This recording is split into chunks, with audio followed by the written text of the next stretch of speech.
What's up, guys? So, I haven't uploaded in like a year, but I have a pretty good reason for that. And it's mostly just that I kind of got bored of Skyblock and YouTubing and all that stuff in general. But after a year's worth of break, I think I'm more than ready to start playing Skyblock again. And mostly just motivation. I have been playing Skyblock quite a bit, preparing for the next video after this. But you'll see that video when it drops out. Anyways, this video contains a year's worth of progression and gameplay and all that stuff for this Skyblock profile. And if I go quickly through those clips, that's why, because it's gonna take literally like 5 episodes if I were to do it at like a normal rate. So I'm also gonna be narrating over the whole thing. So that's gonna be kind of weird for me to edit because I haven't done that kind of video before. But you know what? It's fine. Hopefully the next video should be normal. Hopefully not too much narrating like I'm gonna do right now. But anyways, besides all of that, on to the actual video. Last video, I bought gear to start conquering dungeons. Dungeons are mazes with multiple rooms filled with monsters, secrets, mini-bosses, puzzles, and more. Dungeons has 2 parts, the regular catacombs and then Tense Master Mode. But in this video, I'm just going to be going through most of the catacombs. The catacombs consist of 8 levels, known as floors, with each floor being harder than the last. Each floor adds more rooms, stronger mobs, new puzzles, and unique bosses. Entrance is the first level in the catacombs. However, in-game it isn't the first floor. It is also the simplest of all floors, only needing to clear a few rooms and the blood room, which is the final room before the boss fight. The entrance, however, doesn't have a boss. Floor 1 is the first floor with the boss, Bonzo. To beat him, all you need to do is attack his goons, and while he runs away, attack him with all you got. He will then die and enter phase 2, where he will respawn with the same amount of health, but with more strength, and will start to attack you. Just keep attacking him, don't get hit by his balloons, and you should be fine. Floor 2's boss fight is Scarf. This is also the first floor which actually makes money, with the Scarf Studies drops, which is on average 350,000 coin profit per drop. To beat Scarf, you must first attack his minions, going for the healer first and then going after the other 3. Then his minions will respawn, but Scarf will drop his shield and you can attack him. Draw all your attention to only Scarf, and if you deal enough damage, you can defeat him without having to kill the healer again. Floor 3's boss fight is against the Professor. To kill the Professor, you have to, what a shock, kill his 4 minions. Then the Professor will drop his shield and you can attack him. But this time, before he dies, he will teleport to the middle and merge with the 4 Guardians and turn into a Guardian himself. How the Hypixel admins come up with these boss fights, I have no clue. But just kill him before the water level rises too high and you should be good. Now for the final floor of this chapter, Floor 4. Floor 4's boss fight is Thorn, and is a bit more unique than the others. In this boss fight, Thorn himself doesn't actually attack you, but instead you have to jump into the arena and deal enough damage to the hundreds of different animals till the spirit bear spawns. You kill the spirit bear and it drops the spirit bow. You then shoot Thorn with the bow and he'll lose 25% of his health. Rinse and repeat another 3 times and Thorn is defeated. Floor 4 also makes a lot of money, and I definitely recommend doing it until you can start doing Floor 5. Throughout the floors, I upgraded my setup and added different weapons and gear with different floors, and got rid of outdated ones. I did way more of these runs than normally people would do, and with that, I was done with dungeons. At least for now.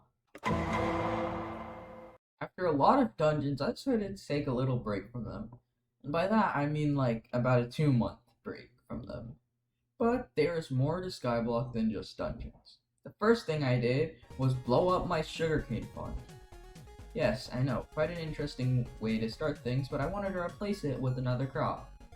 But I was too lazy to make it and then just never did.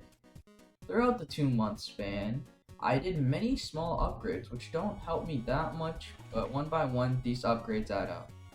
These upgrades include maxing important collections like redstone, coal, and cobblestone. I made new minions and upgraded old ones for more minion space. I bought and upgraded pets, and also started to earn more money.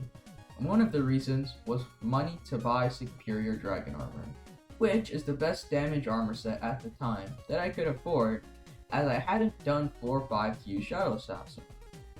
With these new upgrades, I decided to kill at least one tier 4 of zombie, spider, and wolf slayers.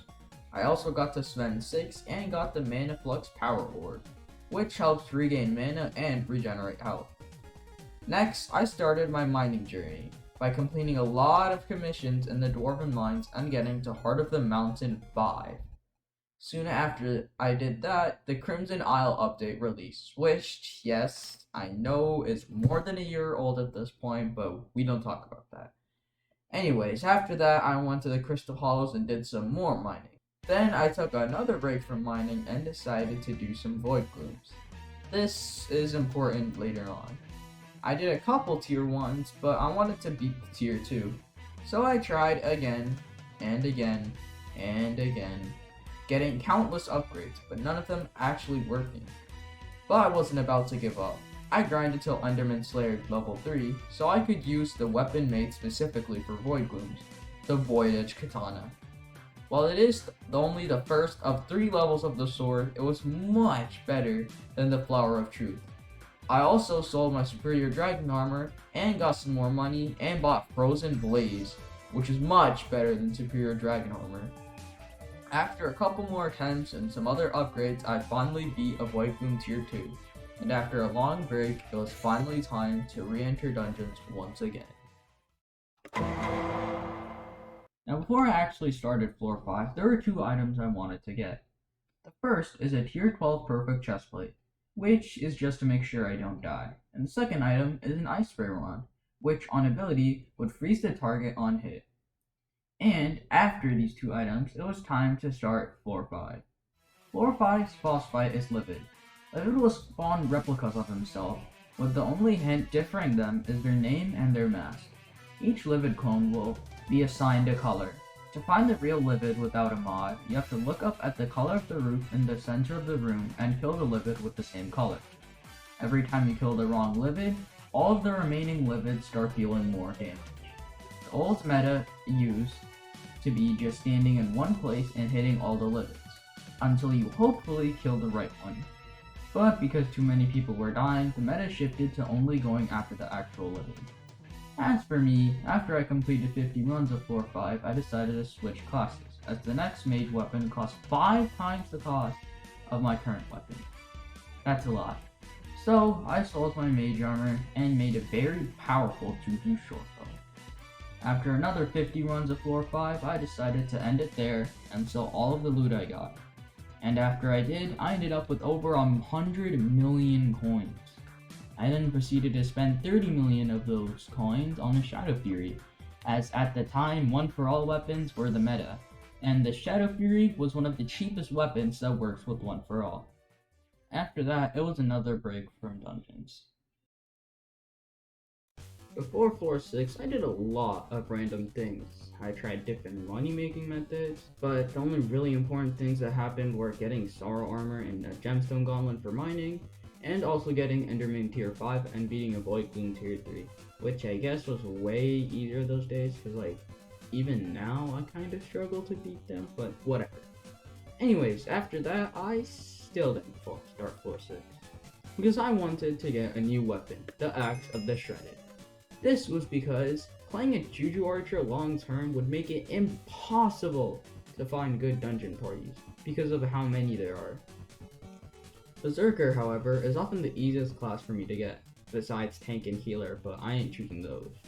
So if I was going to go full Berserker, I would need this setup to show it.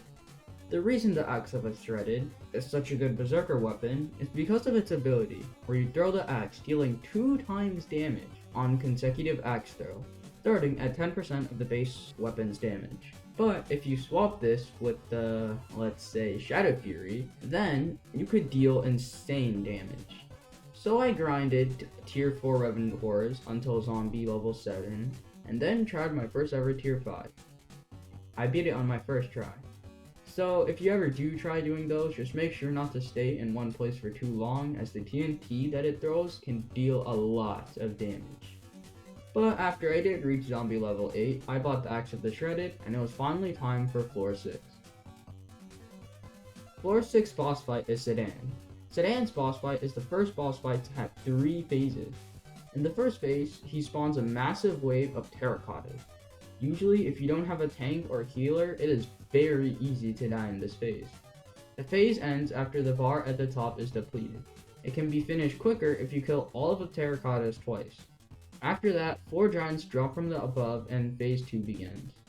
All you have to do is kill the giants. After all the giants are dead, Sedan raises another giant and merges with it, and the final phase begins. This is the easiest out of all the phases, as because of the Juju shortbow, he just goes flying upwards and is barely able to reach you with his attacks. I did the floor about 100 times, but didn't get that much profit or even any good drops. But it was worth it, because I'm gonna need those catacombs levels for floor 7. But I still haven't done that, at least at the time of editing. After floor 6 not giving me much money, I realized that I would need to get actually good money making methods. I decided to invest in shark scale armor and a rod of the sea, as fishing festivals make quite a lot of money. And after my first fishing festival, I've gotten pretty lucky and made quite a decent bit. But I would only be able to make money during Marina being elected and during a fishing festival. So I'm gonna need something more permanent. So I decided to grind mithril and gemstone powder, which is the most awful grind ever. But anyways, I decided to grind these through a method known as powder mining, where you mine a large space of hardstone in the crystal hollows and open the treasure chest that you can find. I did this until I got 2 million of each powder, and after testing how much money I could make with it, I was satisfied. And that is everything that I've done in Skyblock up till now. I honestly didn't believe that I was going to be able to edit this, but here I am at the end of the video with everything basically already done edited. The next video will be my normal style of editing, random clips of me just doing stuff, and that is all just merged together with some funny editing. Hopefully that'll be my next one, because I do like that a bit better, but it was nice to try a new style of editing. But anyways, that's the end of the video. If you liked, subscribe, share, do all that stuff. I don't even remember all of them. But yeah, my name is King Universal. I'll catch y'all later. Peace.